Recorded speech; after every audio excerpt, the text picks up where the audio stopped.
vai iniciar o nosso assunto de história da segunda unidade, certo? O assunto de história, ele vai estar na página 24, como vocês já viram no roteiro.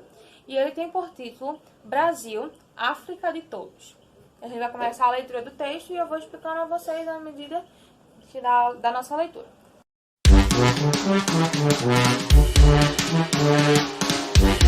A África é um continente muito grande e está dividido em vários países.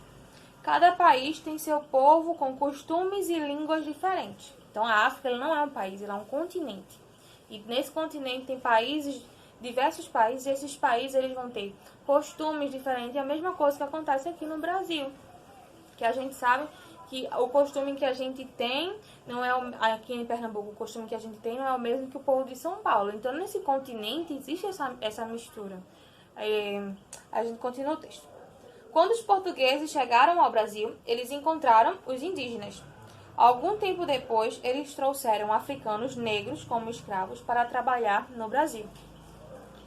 Quando chegavam ao Brasil, eles eram vistos apenas como os escravos negros, considerados todos iguais. Cada um dessa raça branca, indígena e negra, foi de grande importância para a formação do povo brasileiro.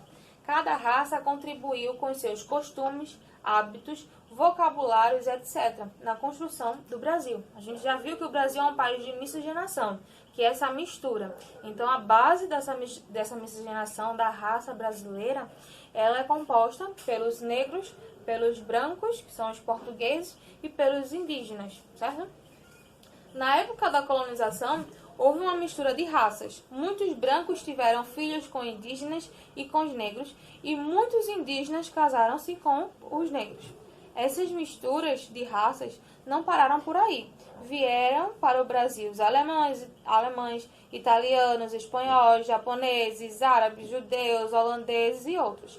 Pode-se dizer que o povo brasileiro é a mistura de culturas diferentes, povos diferentes e necessidades diferentes.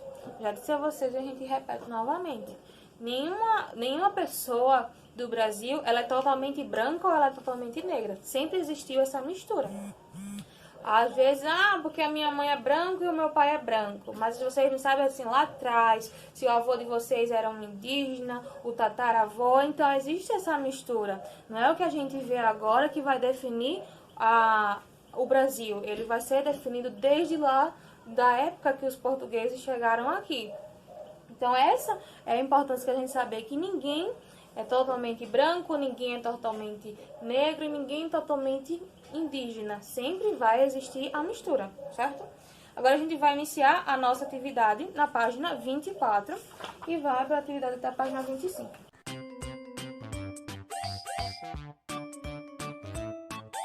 Vamos lá começar a nossa atividade.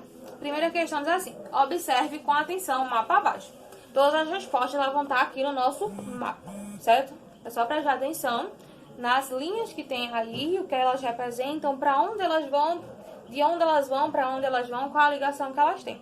Aí na letra A diz assim: de que assunto trata o mapa? O mapa ele vai falar de alguma coisa bem importante para o Brasil, daquela época lá da chegada dos portugueses.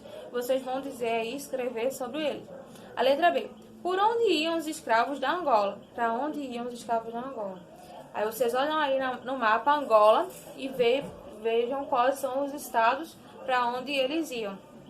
Letra C: os escravos trazidos para Salvador, vocês olham aí no mapa Salvador e olham para onde está feita essa ligação.